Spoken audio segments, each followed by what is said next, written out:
Alright folks, it's been about a month since I posted my original video up here in the corner about putting steel rifle plates into the external vest carrier on top of my soft body armor.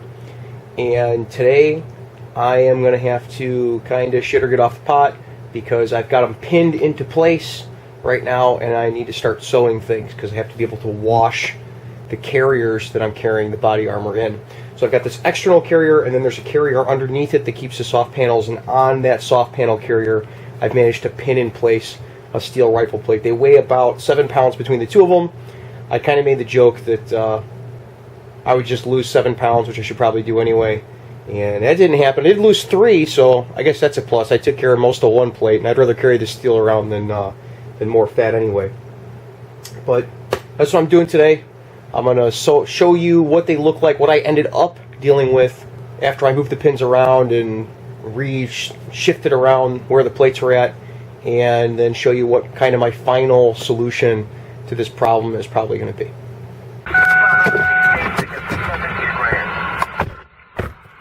Alright man, take a seat, buckle up. Ordinarily we'd start with orientation of the car here, but we got calls pending and we got to get to them. So, we're rolling. We're going to have to learn on the way. Alright, so for brevity's sake, I've already dumped all of the contents of the vest out of it and stacked them up over in the corner. If you want to see the contents that are normally inside this vest, I've got a separate video about, it's called Police Duty Belt, a closer look, and that also covers the stuff that I keep inside the vest carrier. In case you're interested, you can go check that out. So the way these vests work is there's an external carrier, and then on the inside there's also an internal carrier like this. This is the actual, let's see, it's falling out already. This is the actual carrier for the body armor itself.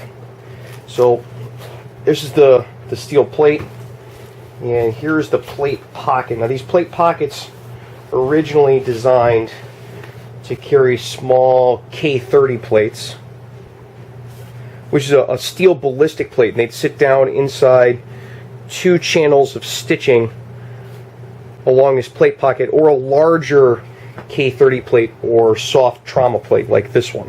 Now the K30 plates don't provide a lot of protection. I mean, they're a whole lot better than nothing. These don't really provide any ballistic protection. The idea is to limit the amount of trauma that getting hit with a bullet would cause. And then there's stab plates, which are kind of like the K30, but their only purpose is to provide stab protection, a little bit of trauma protection. And the plate pockets are designed to carry the standard sizes of those. And what I ended up doing is getting a steel side rifle plate that's curved and putting it up front. And originally I had to slide it into a pocket area on the front for the larger pocket, and then I just pinned it into place with safety pins.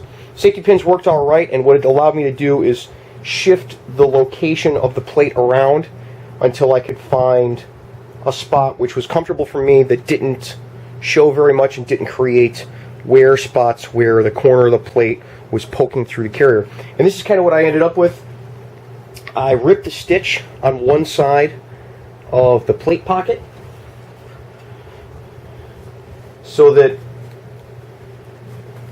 this steel plate would fit inside between the actual stitch that's made for the K30 plate and the side of the bag, and then I pinned underneath to hold the plate up higher on my chest, and then along this edge. So the plate actually sits a little bit to my left, but that's alright because my heart sits a little bit to my left.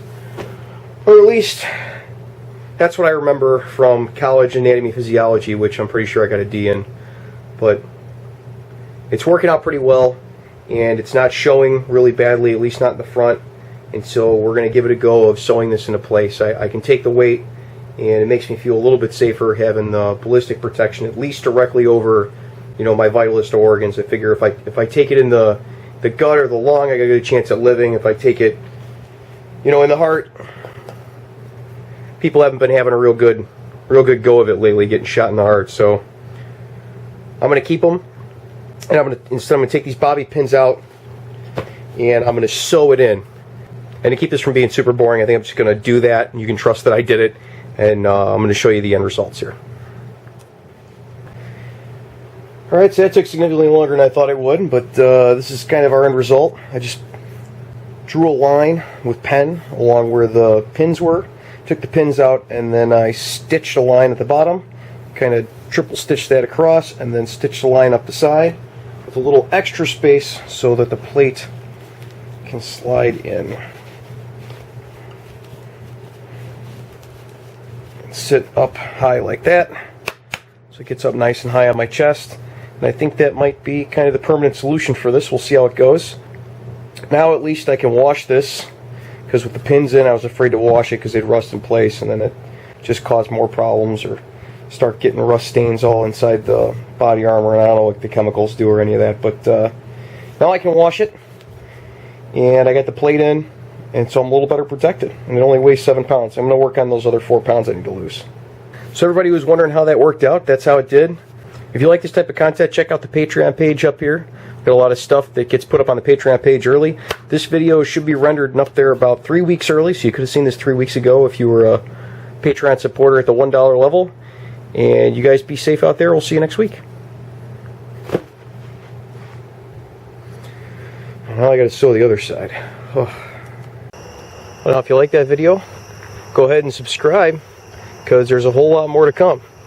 As soon as I finish up these calls, go 10-8.